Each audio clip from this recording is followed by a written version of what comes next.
yiğitler. Yağdırın, nefes aldırmayın. Ya Allah.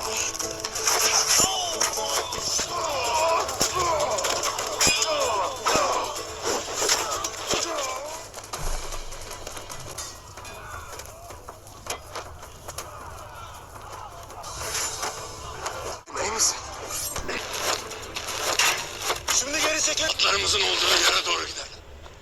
Kaplan ağzına düşenin sonu aktır. Nerede kaldın Bamsı? Kılıcımla.